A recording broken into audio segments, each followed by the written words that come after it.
kahit pa paano nabawasan yung paghawak-hawak niya sa akin.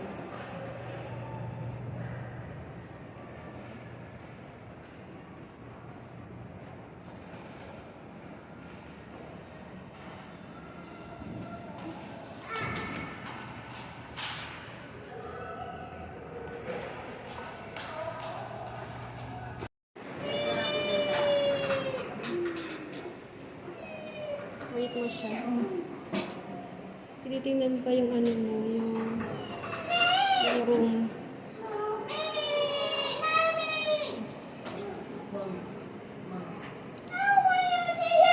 You cooperate with your OT, ha? Okay? Yes? Wala pa?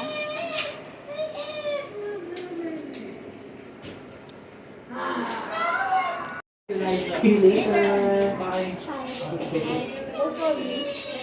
Wait first. Give me some So, good mood ka ngayon? No? Very good. Good mood siya ngayon. Wait mo si teacher. Lalabas din yun. Sine-check pa yung yung room nyo, okay? Yeah.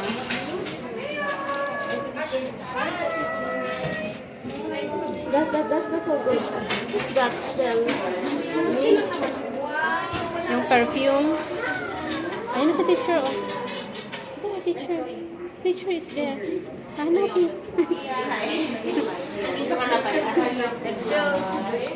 Okay, see you later. Bye, Mami. Advance day, Mami. Oh, thank you. So sweet. Okay, see you later, baby. Bye, Mami. Bye.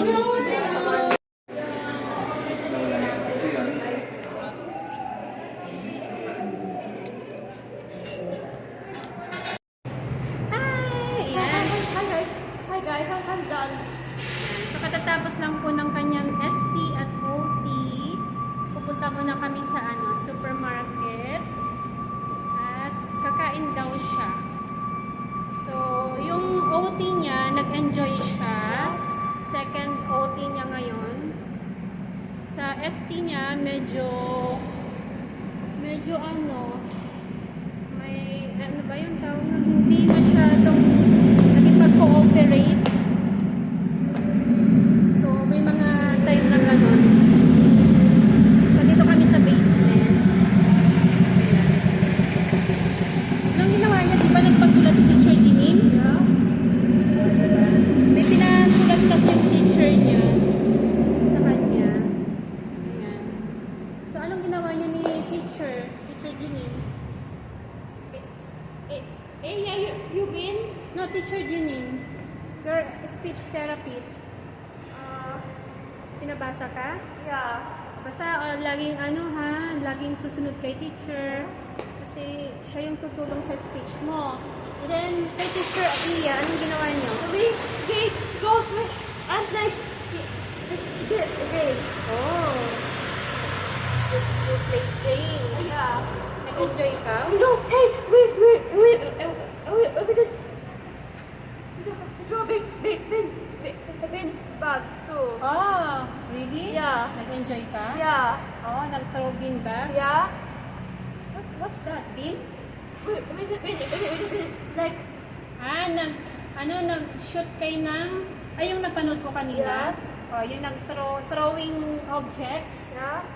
in a bin. Yeah. Ano pa? Nag-swing, tapos tinyas din A yung ball, a bit also. ball Pit. Ball pit? Yeah. Ball pit. Pit. Ball pit. Ayan. So, yun yung mga sa therapy niya. So, okay. Yan. So, kayo nasasakyan.